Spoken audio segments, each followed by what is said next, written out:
Did you know that you can build a raised garden bed that's both stylish and durable for less than the cost of a fancy coffee? That's right, forget spending hundreds on overpriced kits. Today, we're going to unveil a cheap raised bed idea that will transform your garden without emptying your wallet. Welcome back to Don't Do This Guide, the channel where we flip the script on conventional wisdom and show you smarter, budget-friendly alternatives to everyday projects. If you're tired of breaking the bank on gardening solutions, you're in the right place. Today we're diving into the world of DIY raised garden beds that are so affordable, you'll wonder why you ever considered buying one. We're talking about repurposing materials you already have lying around, getting crafty with some freebies, and ultimately building something awesome with your own two hands. So grab your tool belt, or at least a screwdriver, and let's get started. Before buying anything new, let's play a little game of garden bed treasure hunt around your house and yard. You'd be surprised what hidden gems you can unearth. Head out to the garage or that neglected corner of the backyard. What do you see? Old bricks gathering dust? Leftover lumber from that bookshelf project? Maybe even a rickety wooden crate?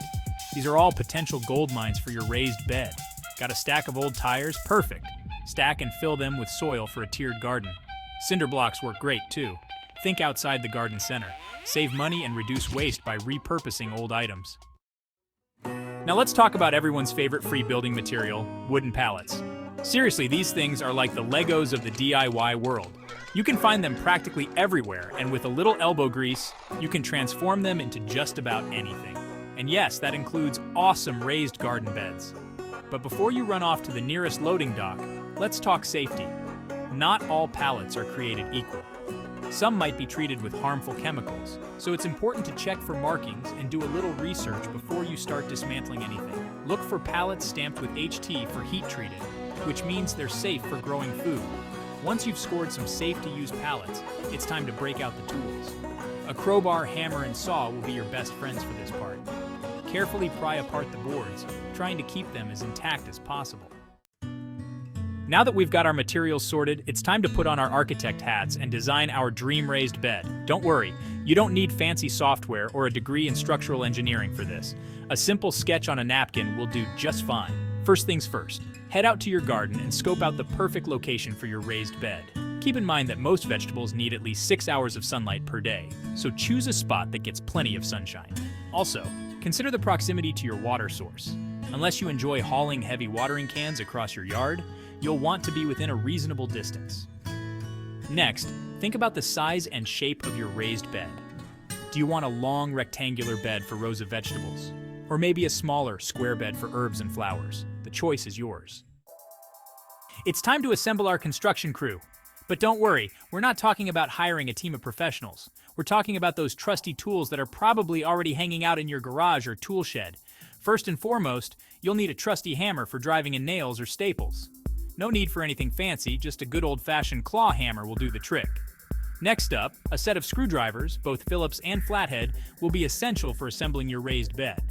And of course, no construction project is complete without a trusty tape measure for ensuring everything is level and aligned.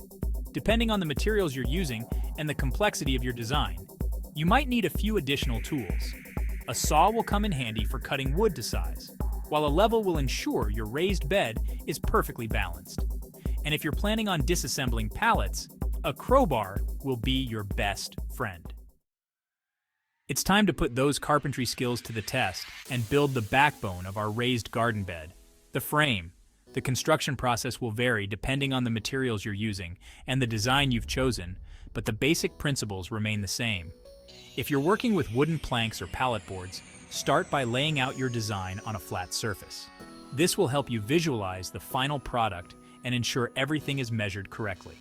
Once you're happy with the layout, use a saw to cut the boards to the desired lengths. Next, it's time to assemble the frame.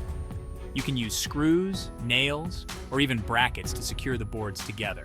Just make sure the connections are strong and sturdy enough to support the weight of the soil and plants. As you're building, use a level to ensure the frame is nice and even. With our sturdy frame ready to go, it's time to turn our attention to the foundation of our raised garden bed, the ground beneath it. You might be tempted to just plop that beautiful frame right on top of the grass and call it a day. But trust me, taking a little extra time to prepare the ground will pay off in the long run. First things first, grab your gardening gloves and channel your inner landscaper. Clear the area where your raised bed will be located. Remove any existing vegetation, like grass, weeds, or that stubborn patch of clover that seems to multiply overnight. Once the area is clear, it's time to level the ground as much as possible. This will ensure that your raised bed is stable and won't wobble precariously every time you lean on it. You can use a rake, a shovel, or even a long flat board to even out any bumps or dips. Our raised bed is prepped and ready for its close-up. Time to fill it with the good stuff. Before you rush off to the garden center, hold your horses. We're all about doing this on a budget. Create a custom soil blend using readily available and often free materials. First, let's talk about compost. It's packed with essential nutrients and often free. Check with your local community gardens or neighbors. Next, we need some good old-fashioned garden soil. Amend it with compost and you're good to go. We've covered some classic raised bed materials. But remember, the name of the game here is creativity and resourcefulness. Let's ditch those preconceived notions and explore some unconventional alternatives. Remember those old tires? They're not just for backyard swings anymore. Stack them up, fill them with soil, and voila, a tiered garden. The black rubber absorbs heat, creating a cozy microclimate. Those cinder blocks? Grab them, stack and arrange them for custom raised beds. Feeling adventurous? Repurpose an old bathtub. The possibilities are endless when you think outside the box. Our raised bed is built, filled, and ready to rock. But let's be honest, it's looking a little, well, basic. So let's inject some personality and style into this bad boy and transform it from a functional garden bed into a bona fide backyard showpiece. First and foremost, let's talk paint. A fresh coat of paint can work wonders, instantly brightening up your garden and adding a pop of color. Choose a vibrant hue that complements your plants, or go for a more subdued tone that blends seamlessly with your surroundings. And hey, if you're feeling artistic, why not get creative with some stencils or freehand designs? If you're working with wood, consider staining it to enhance its natural beauty and protect it from the elements. You can choose from a variety of shades, from warm honey tones to rich mahogany hues. And for a touch of rustic charm, try whitewashing the wood for a weathered driftwood effect. Our raised bed is looking absolutely fabulous, but let's be real. It's not a true garden until we've got some plants in the ground. So let's grab our gardening gloves, put on our sun hats, and get ready to transform this blank canvas into a thriving oasis. First things first, let's talk plant selection. The key here is to choose varieties that are well suited to your climate and the amount of sunlight your raised bed receives. If you're new to gardening, I recommend starting with easy-to-grow varieties like lettuce, spinach, tomatoes, or herbs.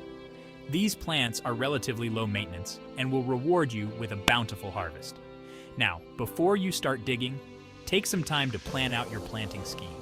Consider the mature size of each plant and space them accordingly to prevent overcrowding. You can even sketch out a little diagram on a piece of paper to help you visualize the final layout. Congratulations, my friend, you've officially joined the ranks of raised bed gardeners. But before you kick back, relax, and wait for the harvest to roll in, let's talk about a few essential maintenance tips to keep your garden thriving all season long. First and foremost, water is life. Okay, maybe that's a bit dramatic, but seriously, consistent watering is crucial for healthy plant growth. Check the moisture level of your soil regularly and water deeply whenever it feels dry to the touch.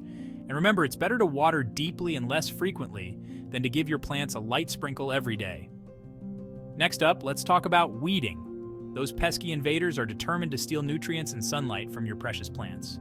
So it's important to stay on top of weed control.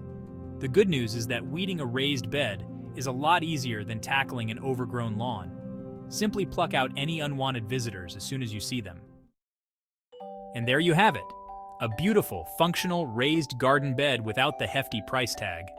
By using materials you already have or can get for free, you've saved money and contributed to a more sustainable planet. Plus, there's nothing quite like the satisfaction of building something with your own hands. If you found value in this video, please give it a thumbs up and consider subscribing to Don't Do This Guide. We love sharing tips and tricks to help you save money and live smarter. Got your own cheap raised bed ideas or experiences? Share them in the comments below. We'd love to hear from you. Thanks for watching, and remember, don't do that. Do this instead. Happy gardening.